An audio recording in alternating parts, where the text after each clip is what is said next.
You say you support the Palestinians? Yes. Which Palestinians? What do you mean, which Palestinians? I support all Palestinians. Their oppression by Israel is the great injustice of our time. Western hypocrites ignore racism and use false accusations of antisemitism to stop legitimate criticism. The Zionist-controlled media label resistance terrorism, while ignoring the state terrorism of Israel, which is the root cause of all the violence in the Middle. All right, stop there. You still have to choose. Do you support the Fatah leadership in the West Bank, which may be corrupt and unpleasant but is at least presiding over an economic boom and allowing some freedoms, or Hamas, which tortures its enemies and tramples on the rights of women? Hamas won Gaza in free elections. Palestinians must unite against the colonial enemy and the Israel lobby in the West. But they cannot unite. Religious reactionaries from the extreme right, and the extreme right is the correct term, by the way, who are building an Islamic emirate in Gaza and want a caliphate to cover the whole world, do not mix with democratic politicians, however imperfect they may be. You saw what happened in Gaza. The Islamists won one election, cancelled all future elections, and threw their opponents from high-rise blocks. If David Cameron threw Ed Miliband off the post office tower, would you still say that he was worthy of support?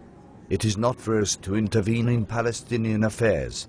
Hamas is an issue the Palestinians must resolve themselves. Listen to yourself.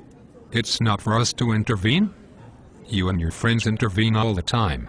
You close down Jewish shops, oblivious to the ghosts of Kristallnacht that thuggish policy raises from the grave.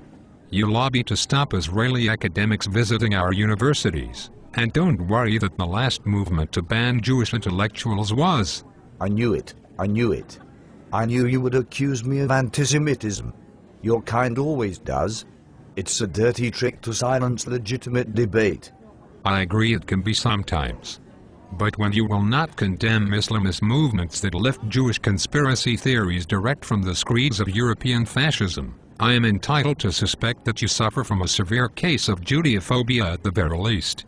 Your repeated references to the Israel lobby and Zionist-controlled media don't reassure me on that score either. I am a left-winger. How dare you accuse me of racism? I have fought racism all my life, and don't ignore the Islamophobic racism of Israel and her friends, as you do. If there are anti-Semitic elements in the Islamist movement, they are a rational response to Western oppression. You would hate Jews if Israelis were doing this to you. Dear God, where to begin with that? Do you really believe there's no racism on the left, and that extremism can be rationally explained? In any case, it's not just anti-Semitism you excuse, is it? You have abandoned internationalism, secularism and, most disgracefully, the struggle for the emancipation of women. Your friends in Gaza have even banned women from sucking on hookah pipes. And, let me tell you, I don't need to have a psychiatry degree to understand the male sexual hysteria that lies behind the telling prohibition. Here's a test. The Palestinian Authority is about to declare the territories an independent state. The Israelis hate the idea. What do you think? I worry that a two-state solution will not be full and just. The expelled refugees must have a right of return. That is a recipe for a war without end. Israelis will never allow millions of Palestinians to swamp their state. Your trouble is that you're a voyeur. The violence of bearded reactionaries with a Quran in one hand and a Kalashnikov in the other excites you.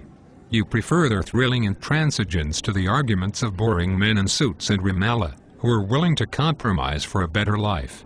You need the burning corpses of Palestinians and Jews to bring light to your empty life. And your trouble is you are a sly apologist for imperialism.